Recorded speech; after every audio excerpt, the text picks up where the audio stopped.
اسلام versus secularism, اس کی third episode میں آپ سب کو خوش آمدید۔ سیکولرزم کی نظریاتی بنیادیں، اس چیز کے بارے میں جاننا ہمارے لیے بہت ضروری ہے۔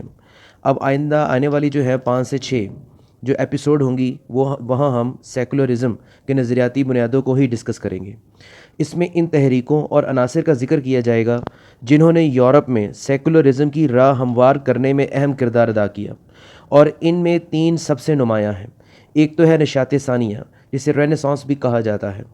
اس تحریک کا آغاز بیسیکلی اٹلی سے ہوا اور یہ 14 سنچری سے لے کر 17 سنچری تک رینیساں رہی۔ بیسیکلی یہ جو رینیساں تھی یہ ایک ری برتھ تھی اور ری ڈسکوری تھی کلاسیکل فلسفی کی، کلاسیکل لٹریچر کی اور کلاسیکل آرٹ کی۔ یہ کہنا غلط نہیں ہے کہ یہ جو نشاط ثانیہ کی تحریک ہے یہ ایک انٹلیکچول موومنٹ تھی اور اس نے یورپ کے ذہن کو مکمل طور پر بدل کر رکھ دیا۔ دوسری جس تحریک کا ذکر ہوگا وہ تحریک اصلاح ہے، جسے ریفارمیشن بولا جاتا ہے۔ حقیقت میں یہ جو ریفارمیشن ہے، تحریک اصلاح ہے، یہ ایک تھیولوجیکل موومنٹ ہے، یہ ایک مذہبی موومنٹ تھی، اور اسی ریفارمیشن کو ہم پروٹیسٹنٹ ریفارمیشن بھی کہہ سکتے ہیں۔ یہ ایکچولی ایک چیلنج تھا اس وقت کے اسٹیبلشڈ کیتھولک چرچ کو، ریلیجیس مذہبی اعتبار سے بھی اور پولیٹیکل اعتبار سے بھی۔ اور تیسری جو چیز تھی وہ انقلاب فرانس تھا، وہ ایک فرینچ ریولوشن تھا۔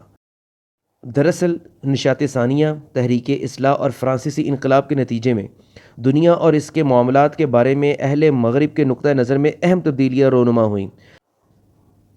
جدید تحریکوں کے اٹھنے سے قبل یورپ کا معاشرہ مذہبی رنگ میں رنگا ہوا تھا۔ مذہبی نمائندے یعنی کہ اہل کلیسا کو معاشرے میں اہم مقام حاصل تھا۔ اس دور کے افراد دنیاوی اور دینی معاملات سے متعلق علماء مذہب سے رہنمائی حاصل کرتے تھے۔ لوگوں کو اس بات کے ماننے میں کوئی بھی تعامل نہیں تھا کہ انسان اور پوری کائنات کا خالق جو ہے وہ خدا ہے اور وہی اس کو چلانے والا ہے۔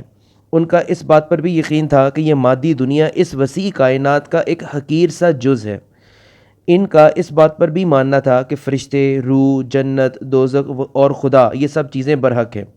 لیکن اہل یورپ کے دنیا و آخرت سے متعلق مذکورہ بالا نظریات قائم نہ رہ سکے، اور اس کے قائم نہ رہنے کے پیچھے وہی 3 جو ہے وہ موومنٹس جس کا ذکر پہلے ہوا وہ کار فرما ہے۔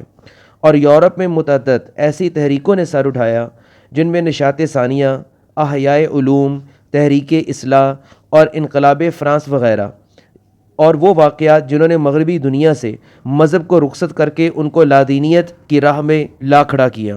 اور اس کے نتیجے میں جو سب سے بڑا چینج آیا، جو سب سے بڑی تبدیلی آئی مغربی معاشرے میں جو آج تک چل رہی ہے، وہ یہ ہے کہ ان میں روحانیت کی جگہ مادیت کو فوقیت حاصل ہو گئی۔ ان نظریات کے ابھرنے کے باعث جدید دور کا انسان الہامی علم اور اس کی روشنی میں تربیت پانے والے علوم و فنون سے آزاد ہو گیا، اور دنیا کو مکافات عمل قرار دینے کی بجائے مقصود زندگی ٹھہرا۔ یعنی کہ دنیا جو ہے، جو کہ ایک راہ تھی کسی بڑے مقصد کے لیے، انہوں نے اسی دنیا کی زندگی کو اپنا سب سے بڑا مقصد بنا لیا۔ یہی مادیت ہے۔ مغرب کے نقطہ نظر کی اس تبدیلی نے مذہب، سیاسیات، سماجیات اور تاریخ پر گہرے اثرات مرتب کیے، اور انہی اثرات کے بارے میں جو آنے والی ویڈیوز ہوں گی انہی کے بارے میں ذکر ہوگا۔ اس کے بعد جو اگلی ویڈیو ہوگی اس کے بارے میں لازمی سنیے گا، وہ بڑی امپورٹنٹ ہے۔ اس میں ہم نشاط ثانیہ اور ہیومنزم اور اس میں موجود جو بڑے بڑے فلاسفہ تھے ان کا ذکر ہوگا۔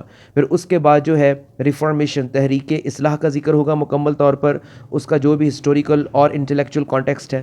پھر اس کے بعد جو ہے وہ فرانسیسی انقلاب، فرینچ ریولوشن کا ذکر ہوگا کہ کس طریقے سے فرینچ ریولوشن کے بعد یورپ کی زندگی جو تھی، یہ یورپ کا ذہن جو ہے وہ مکمل طور پر تبدیل ہو کر رہ گیا۔